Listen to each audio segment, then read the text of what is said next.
हम लोग आगे का वचन में जाने वाले हैं। जैसे थर्ड शब्द है यूहन्ना के 19वां अध्याय वचन 26 से 27। यीशु ने अपनी माता और उस चेले को जिससे वह प्रेम रखता था पास खड़े देखकर अपनी माता से कहा, हे नारी, देख, यह तेरा पुत्र है। तब उस चेले से कहा, यह तेरी माता है, और उसी समय से वह चेला उसे अपने घर ले गया। यीशु मसीह ने ये जिम्मेदारी इस व्यक्ति को सौंपा। ये यीशु मसीह का भाई नहीं था, ये यीशु मसीह का फैमिली मेंबर नहीं था। यीशु का फैमिली और भाई है यहाँ पे। मत्ती का 13वां अध्याय वचन 55 और 56। क्या यह बड़ी का बेटा नहीं है? क्या इसकी माँ मरियम नहीं है? और क्या इसके भाई याकूब, यूसुफ, शमौन और यहूदा नहीं हैं?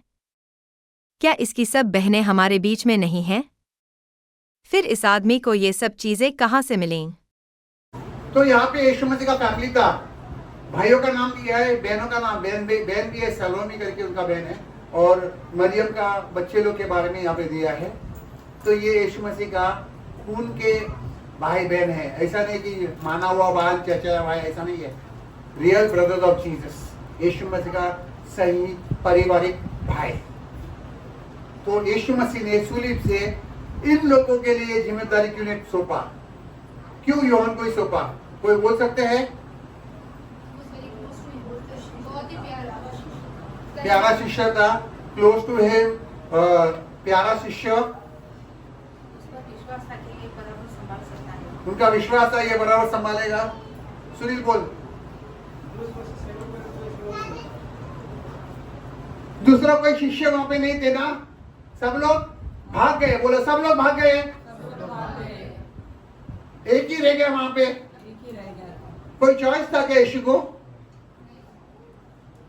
सब लोग क्या हो गए? तितर बितर हो गए ना। यूहन्ना वहां पे था। बोलो, अगर हम यीशु मसीह के साथ विश्वास योग्य रहेंगे, अंत तक कुछ मिलेगा। क्या मिलेगा? जो कुछ भी उसका है वो हमारा बन जाएगा। मरता हुआ व्यक्ति वसीयतनामा बनाता है ना। जब कोई मरता है तो क्या करता है? तो यीशु मसीह का वसीयतनामा किसके नाम पे रहेगा? जो कोई अंत तक उनके साथ रहेगा, उनके ऊपर। हालेलुया। जब यीशु मसीह सूलीब से कहता है मरियम को, अपनी माता को, ये तेरा बेटा यूहन्ना। मरिया ने उसको जन्म नहीं दिया, मरिया ने उसको जन्म नहीं दिया, या यूहन्ना मरियम के कोख से बाहर नहीं निकला। मगर जो कुछ भी यीशु मसीह का माल मत्ता है वो सब किसका होगा? यूहन्ना का होगा। हालेलुया। और यूहन्ना को क्या करना था? मरियम का देख रेख करना था। तो जो कुछ भी यूहन्ना का था वो यीशु मसीह का मां मरियम का भी हो गया।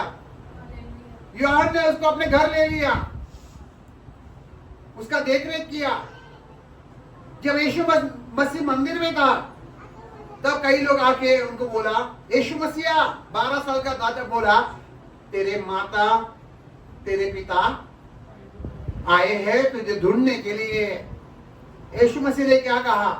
कौन है मेरे माता, कौन है मेरा पिता, कौन है मेरे भाई, कौन है मेरे बहन?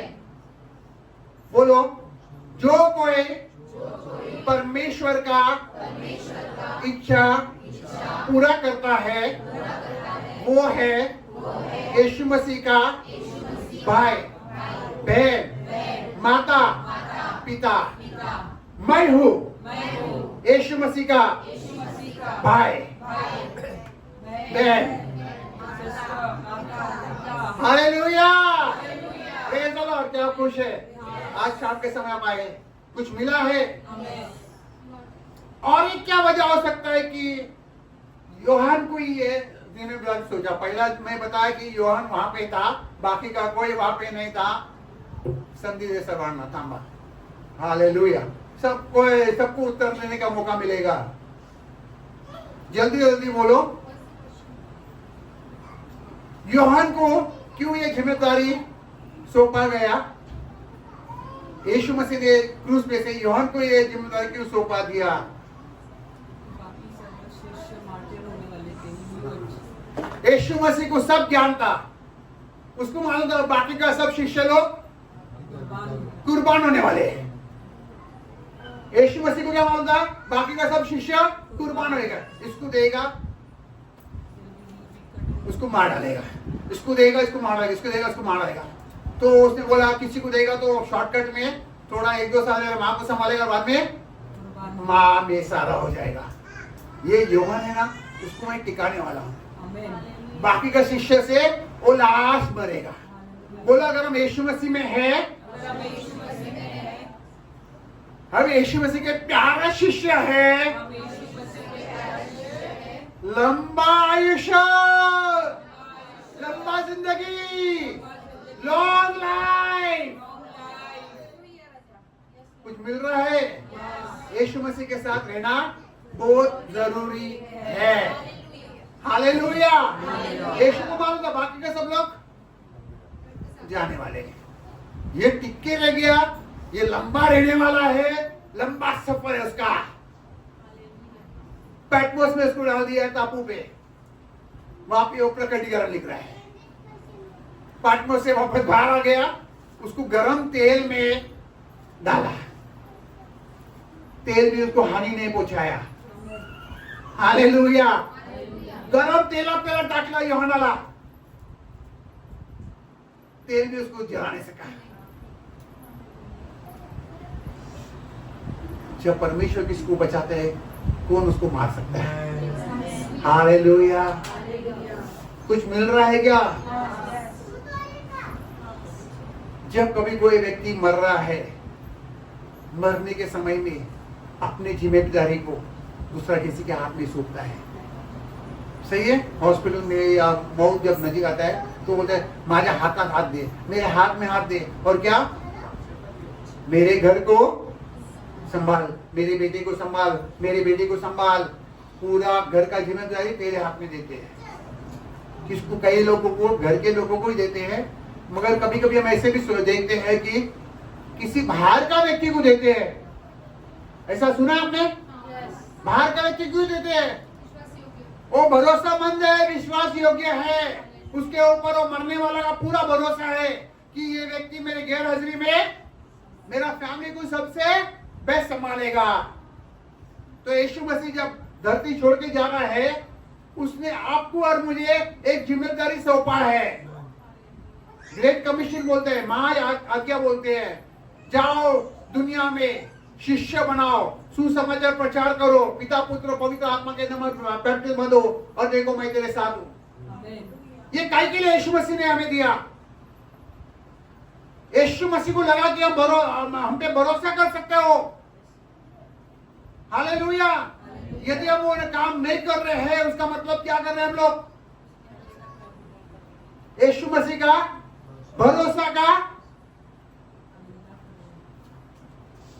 ना जाना पहचान करते हैं, या उसका भरोसा का अपमान करते हैं। आज परमेश्वर भी आपको और हमें एक आज्ञा दे रहा है, जैसे यूहन्ना को बोला मेरी मां को संभालो। आज परमेश्वर उनके प्रिय लोगों को, जिसके ऊपर भरोसा कर सकते हैं, बोलते हैं मेरे प्रिय लोगों को संभालो। किसको संभालो? तो कौन है आपके परमेश्वर के प्रिय लोग? हम परमेश्वर के प्रिय लोग हैं। तो जैसा यूहन्ना ने मरियम को संभाला, वैसे हम भी कलीसिया को संभालते हैं ना। तो कलीसिया भी किसको संभालना चाहिए? एक दूसरे को। जो परमेश्वर के आज्ञा को पूरा करता है, वही यीशु मसीह के भाई, वही यीशु मसीह के बहन। खून के रिश्ते से भी अपना रिश्ता एक दूसरे के साथ ज्यादा है। जब सूलीब पे यीशु मसीह था, मरियम वहां पे थी। मरियम का क्या हाल हुआ रहेगा जब उन्होंने देखा अपना बेटा निर्दोष है, गुनहगार नहीं है, मतलब लोग उसको गुनहगार के जैसा पेश कर रहे हैं। ये लोग जो 2000 गा रहे, बोलते उसको सूली पे चढ़ा, उनका बेइज्जती किया, उनको नग्न किया गया। कैसे एक माँ का परिस्थिति रहेगा प्रियजनों? सोचो कि क्या हाल में जब यीशु मसीह सूली पे है तो माँ को देख रहे हैं, क्या हाल में देख रहा है? एक दुखी औरत, एक टूटी औरत, उसको तरस आया अपने माँ के ऊपर, मरियम के ऊपर यीशु मसीह को तरस आया। बोला मैं तो नहीं रहेगा, अभी उसका हालत ऐसा है, आगे उसका हालत क्या होगा? मरियम को भी कवरिंग चाहिए था। और यहूदियों में कोई भी औरत के लिए अपना बेटा कवरिंग होता है, अपना पति कवरिंग होता है। अगर पति नहीं रहेगा तो बेटा रहेगा, तो वो भी औरत डिमांड में है या आदरणीय है। और यीशु मसीह ने वैसा किया, क्योंकि उनके भाई लोग उनके साथ नहीं था। वो भाई लोग ने यीशु मसीह पर विश्वास नहीं किया। ये उनके 7वां अध्याय में दिया कि उसके भाई भी उस पर विश्वास नहीं करते थे। तो यहां हम देखते हैं मरियम ये सब कुछ दुख के समय में जाने से समय परमेश्वर का पुत्र प्रभु यीशु मसीह को तरस आया अपनी माँ के ऊपर, और क्या किया? योहान को ये जिम्मेदारी सौंपा कि बाबा मेरे माँ का सांत्वन तो करो। स्त्री ये तेरा बेटा है, योहान ये तेरी माँ है। डायरेक्टली योहान ने सांत्वन करने का कोशिश किया। जब आप दुखी है, अकेले दुखी है, और कोई आके आपका दुख में शामिल हो जाते, आपको खांदा देता है, आपको हाथ देता है, कैसा लगता है? दुख का भार थोड़ा कम हो जाता है। लूक के 2 अध्याय वचन 35, लूक चैप्टर 2 वर्स 35। वरन तेरा प्राण भी तलवार से वार पार छिद जाएगा, इससे बहुत हृदयों के विचार प्रकट होंगे। तो यहाँ पे जब यीशु मसीह छोटा बच्चा है 8 साल का, तब यरूशलेम के मंदिर में उसको जाके ले जाता है, और वहां पे सिमोन नामक भविष्यवक्ता है, मरियम को बोलता है तुझे एक तलवार लगेगा, तेरे दिल को एक तलवार टोसेगा, तेरे दिल को। जब यीशु मसीह सूली पे था तो मरियम के दिल को क्या हुआ? ये भविष्यवाणी पूरा हो गया प्रियजनों, तलवार टोसनार तुझे हृदय।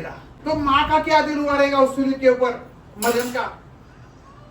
इसलिए मरियम को भी सांत्वन चाहिए था, और यूहन्ना में उनको सांत्वन मिल गया। बेसहारा के लिए परमेश्वर सहारा देता है। हालेलुया। तो यहाँ पे मैं एक शब्द खत्म कर रहा हूँ।